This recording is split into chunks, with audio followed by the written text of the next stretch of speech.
congratulations for making it through this week. So I decided to do a quick little ramble based on a conversation I had with a close friend of mine, and that is about our memories of Disney Channel. Growing up, I think Disney Channel was a big part of our lives, and I just want to reminisce some of the memories I had, and I hope you enjoy this. So, anyway, I'll probably start with the biggest thing we talked about, which is Hannah Montana. Now, what I really enjoyed about Hannah Montana was just the full aspect, not just within the show, but outside of the show.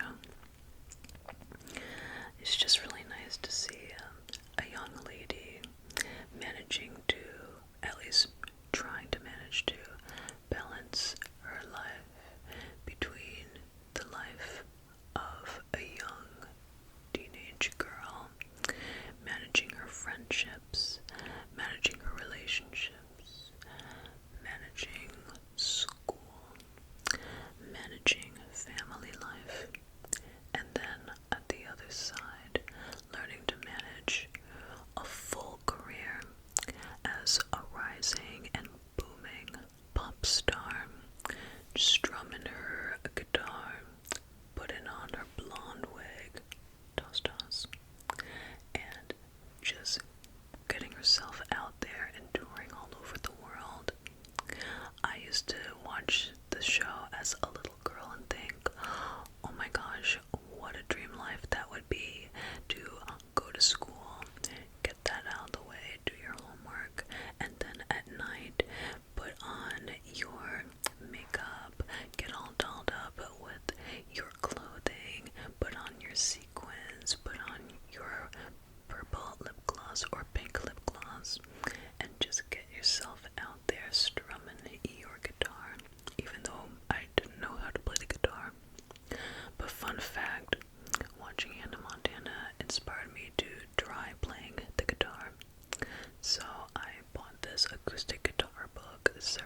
was still a worthwhile ending where we can all learn. Because, as many of us may remember, in each episode, Raven was always trying to do the right thing for herself and her family and her friends, but she'd always run into some kind of trouble along the way. But we could always see that she was good-spirited at the end of the day, and I loved how girly she would get. So, fun fact, I grew up thinking it would be cool to be a tomboy, and I did used to be a tomboy. I used to not really be a fan of getting all glitz, glam, and girly, but as I started watching That's So Raven, watching the show alongside my passion for the Bratz dolls got me feeling a little bit more relaxed and got me thinking, okay, it is fine if I want to get myself dolled up. It's okay to get myself dressed. It's okay to get myself nice and styled. And fast forward several years later, and I don't have a big makeup bag, but I got a makeup bag. But anyway, other things I enjoyed about That's So Raven was her friendship dynamics. I really appreciated how she had two friends where one of them was male, and there didn't seem to be too much tension for her and her guy friend Eddie to become a couple. I know there was one episode where there was some brief romantic tension between Raven and Eddie. I can't remember the exact numbers, but the title of the episode was When ... met ... I think like 6417 or something like that. I can't remember though. I won't go too much into the spoilers of the actual episode, but I remember when I was watching the climax of it, I was just like, oh my god, what if that happens to me?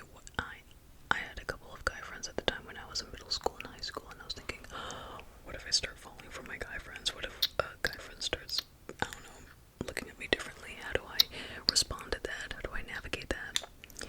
I was never much of a confrontational person, and I was just always used to, doing the right thing, making sure everyone was happy, and I hated hurting people's feelings, so I was thinking I would have to say no if I wasn't feeling the same way, but how could I do that in the nicest way possible while also maintaining my sanity?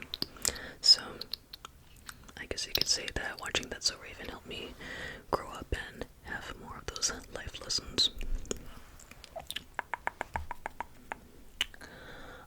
Let's see, which other shows from Disney Channel can I remember? The Sweet Life of Zack and Cody. Now, I used to have a big crush on the Spruce Twins, especially on Cole. I was always into the nerdy type growing up, and Cole seemed to match that. He seemed a little bit more, not necessarily grounded, but you know what I mean. And Dylan was pretty cool too, but I just felt like Cole's character, Cody, resonated with me a little bit more. But now I think both of them are incredible as people. I can't remember which one of the twins is doing what, but I believe, and correct me if I'm wrong, but I believe one of them started a beer or wine company and the other one is going into photography. So I'm very happy that they're able to find different sorts of outlets besides acting, especially since they started off in child acting. That must have been a lot.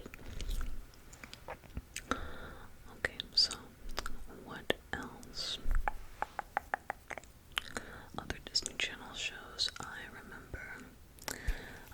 Does anyone remember the show The Replacements? That was a cartoon one with Riley and Todd, and every time they needed something to be done, they would be calling this company called Flimco,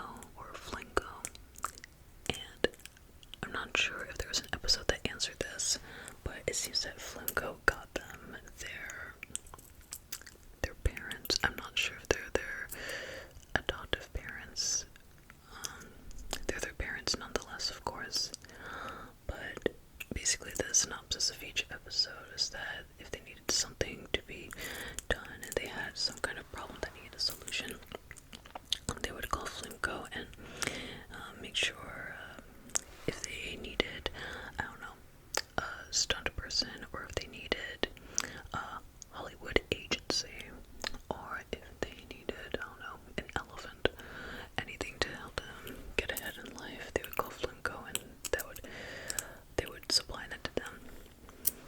Now that I'm older, I'm wondering if there was some kind of covering fee or insurance policy behind that. I'm not sure. But I always found that show pretty fascinating, nonetheless. Another show I remember from Disney Channel / ABC Kids is The Emperor's New School. So, for those who watched the movie The Emperor's New Groove, if anyone can answer this question, did The Emperor's New School occur after The Emperor's New Groove? I think it did, but I just want to check in and just in case. But when I was little and used to watch The Emperor's New Groove, I used to think that Cusco was, I don't know, a little bit on the, I don't know how to explain it. He and his crush, the class valedictorian Melina, just didn't seem compatible at all. I'll just say that. Nothing wrong with either one of them, but I never thought they were compatible. But I always thought they were very cute together, at least as friends, and I always enjoyed watching Pacha and his wife Chicha and their 3 children. They were always a highlight. And of course Gronk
soundtrack very much, especially the song Evermore that the Beast sings. I think it's quite magical, and I find myself often playing and replaying and replaying and replaying and replaying and replaying and replaying and replaying and replaying it over and over and over and over and over and over and over and over and over and over and over again. But besides that, I was thinking this is a case of Stockholm Syndrome. And that was just something I realized when I was older. But when I was younger, I used to have this mentality that made me think, okay, so if there's someone feeling very bad, if I stay with them long enough, they'll become a nicer person. And as we know today, that's probably not the best advice. The best advice would probably just for each of us to work on ourselves. At least that's how I feel based on experience.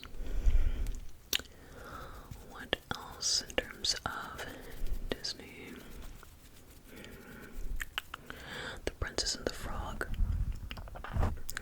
was quite original.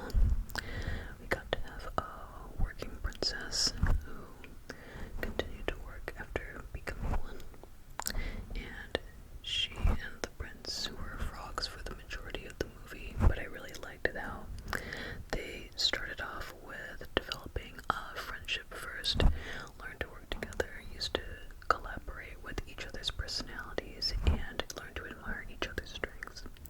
I think that was quite vital, and I think that's a really good lifelong learning lesson that each of us can learn in relationships or any kinds of relationships, whether with friendships or with and so on and so forth. So I really enjoyed that, and I really loved how they incorporated a lot of jazz and some things from inspired by the Roaring Twenties. I think the Roaring Twenties were quite interesting fashion-wise. Even got the flapper hair, so I thought that was quite interesting. You know, Sleeping Beauty was also a beautiful Disney movie, in my opinion. I loved the portrayal of the animals in the forest whenever Aurora was dancing. And when I was younger, I completely despised Maleficent, but now I find her fascinating. I haven't seen the live-action versions of Maleficent starring Angelina Jolie, but from what I've heard, there are at least some mixed reactions, and many people could relate to her with a sense of sarcasm and using some dark humor, you know what I mean? Maybe she'd like the lipstick I'm wearing.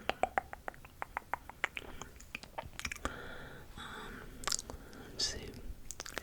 And the song Once Upon a Dream is lovely.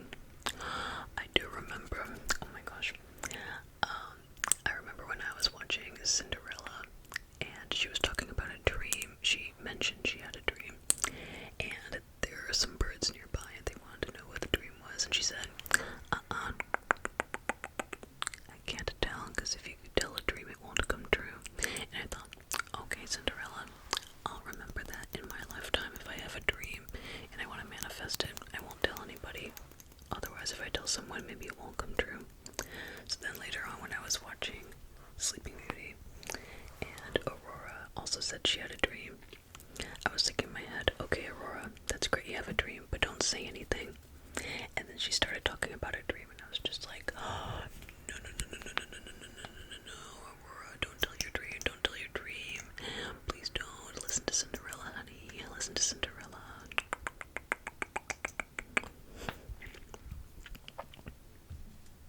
Like they could actually hear me. Okay. What else? Princesses. Snow White. I liked some of the songs that Snow White had, such as, oh my goodness, what was the name of the song? We went, I'm wishing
I say it's as good as the original Lion King? No. But would I say it's as nearly close to being as good as the original?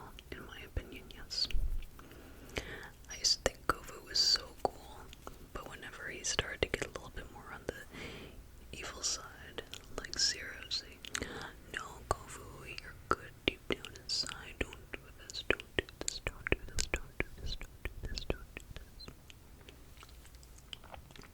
And I was so mad because I was hoping to see Kiara and Kovu's cub at the end of the movie. However, I was still satisfied enough that we got to hear Mufasa's voice talking to Simba. Speaking of the Lion King, I'm curious to hear what you have to say about Lion King 1.5. I wasn't a fan of Lion King 1.5 when I was younger, but it slowly grew on me, and now I think it's absolutely brilliant and hilarious.